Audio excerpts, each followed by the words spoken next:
I need a so true. What Kate helps me do, guys, and this is what I think a friendship can help you do when you find out. Like I said, I'm very wordy. Kate is very, to the point, concise, very linear, and veiled even in her thinking sometimes.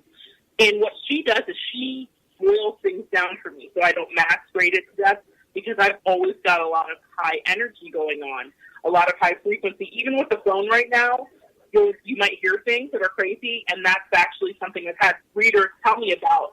My energy frequency does weird things to electronics. So, in any case, Kate calms things down for me, and she distills them down to their purest form. So where I might point out something to her, she helps me unravel things much easier. And for that, I'm so grateful, because she just gets to the point, y'all. She gets to, if she was doing a show, the show would be 5 minutes, and you would know everything you need to know in 5 minutes, and it would be done. Yeah, you build and build and build on things, and you like a lot of steps and everything, and I don't have, who has time for that? So I just, get right to it. I'm not fluffy, and you like fluff, and that's great. We all need a balance, and that's probably why we are such good friends, because we balance each other out. Because if we both had a lot of fluff, could you imagine? We'd never get anything done. I couldn't. Not a thing. Nothing. We'd just be in magical clouds of many words, and nothing at all would get done. Kate still keeps me grounded. One of the things that I like to do, and one of the philosophies I've shared with Kate throughout our friendship is, it doesn't matter if you have $5 or if you have $150,000, you need to travel. You have to, the way to stay sane is to always be planning your next vacation. And I mean that from the bottom of my heart, and I've lived it when I've had a shoestring budget. I've lived it when I've had a little bit more. And I have taken Kate, and Kate has taken me, and we have journeyed together.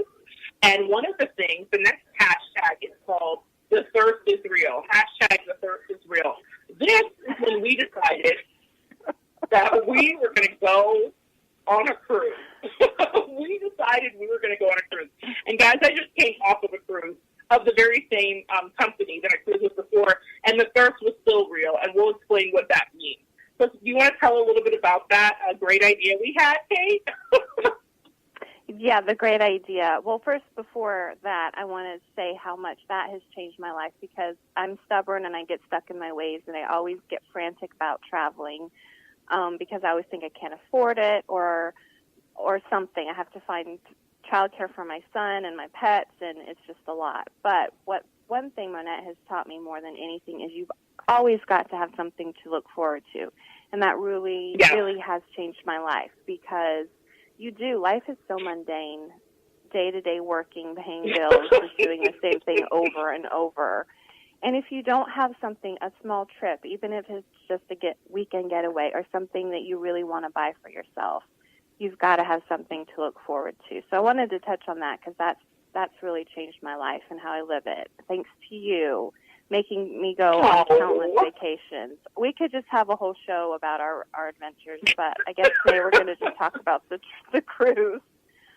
This cruise, and yeah, and I'm glad Kate has come with me on vacations, and it has been wonderful. It starts out like this. I'm going to give you a little peek into our friendship. Kate will call me. Well, now Kate calls me with vacation ideas, which is like a great big change from what it used to be. Because I would just call her, and she would just eye roll. I could hear her rolling her eyes from like day to day. And I could hear her running down the list and being frantic and being like, I don't have any money. What about the kids? What about my son? Da-da-da-da. And I'd be like, girl, we got time. We can do this. Because I believe in magic, listeners. If you haven't figured it out by now, I make magical things happen because I believe they should happen. So I really work on manifesting them. And so in teaching Kate about that in the beginning of our friendship, she was very reluctant to believe that this could happen. But it does, and it did happen. And she, thank you for being patient and coming along. And it's not so bad, is it? No, most of them turn out to be wonderful. Now we can laugh about this cruise experience. At the time, it was really, really bad. But yeah. So let's talk about that. Together are great. Yeah, let's talk about the cruise. So, what happened with the cruise? Let's talk about that. And there's a lesson in here for you guys too, listeners. Okay, the cruise, we planned it. everything down to the T, right? We got the drink package. We splurged and got not the alcoholic drink package, just the regular drink package. So we thought that would be a great idea. Yeah. Just water. We just, because you need water to live. So we get on the cruise. We get on the cruise, and it's going nice and whatever. We have our cups, and so we notice a pattern. We take our cups to the bar, and nobody will give us drinks. Nobody. There's no, things, areas on the ship where you can get drinks except for, the 12th floor? Is that what you said? Which I didn't even know this till last night when we were going over this. I didn't even know, or I would have been on the 12th floor of the cruise. That's where some water was, which I didn't know that. You didn't tell me that until last night. I didn't know that. So anyway, we go to try to... know either. Oh, okay. Nobody would fill our cups. Nobody. And I guess, I don't know if they just were scared because we weren't going to tip them because they weren't alcoholic drinks or what, but nobody would give us drinks. No one. Right? No one would give us drinks. And then we decided, our cruise was to Mexico. One of the places we went was to Mexico. And so we ended up going to a all-inclusive resort called Mr. Sancho's. Highly recommend it for anybody that is interested in having fun in Cozumel. And so we went there, and part of that all-inclusive package was we had all the drinks and all the food that we wanted, and they delivered it to us on our floating bed and delivered it to us in the sea. Well, we thought, the ocean. Hey, that was the great part. You never had to leave the ocean. They would bring you your drink in the ocean. I still can't get over that. That's so great. It was amazing.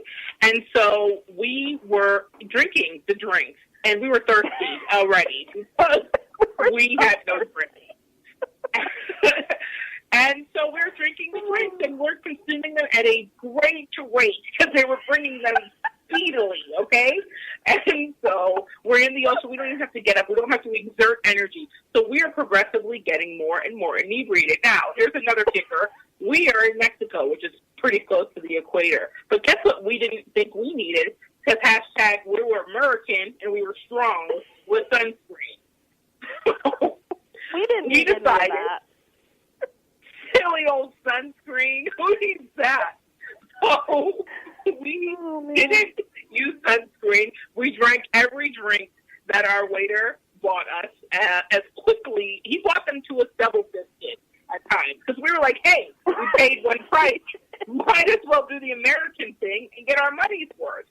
So we just drank it all down and then didn't end up eating much food, just a lot of drinks.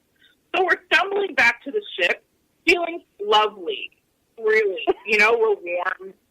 We're burnt, but we don't know it yet. We're burnt badly. And we're just like, oh, okay, we get back to the ship. Where we realize about maybe, 2 hours after being back to the ship that we had Montezuma's revenge?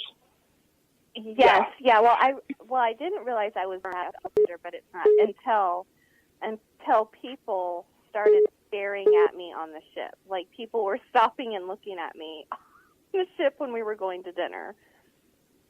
Yes. And then I realized how badly I was burnt. Right. So we realized that we were burnt by dinner. And also at dinner, we realized that we had committed the cardinal sin of traveling to Mexico. We forgot, since we're at an all-inclusive resort, they were bringing us bottled water, pre-made drinks.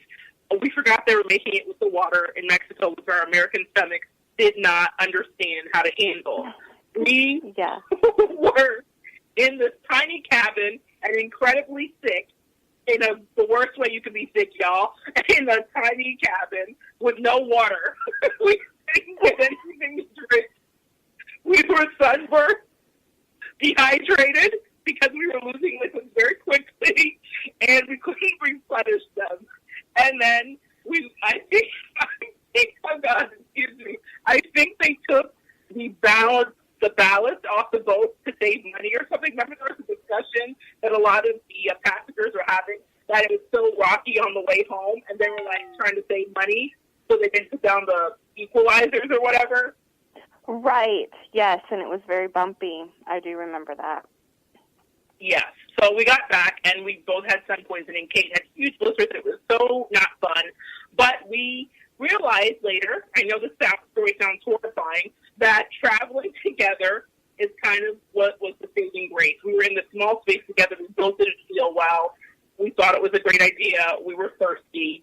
And somehow we still were able to laugh about it. And that is the beauty to me of a friendship that you've built over time. There's a comfort, you know, a comfort in it. Yes, because it would have been more mortifying to be that sick in front of anyone else. We were so sick. Oh, we couldn't get in and out of that bathroom fast enough. It was ridiculous. So, hey, happy holidays, guys. So there's our real story. I'll move on from there and let you guys, gather yourself. The next hashtag is no new friends.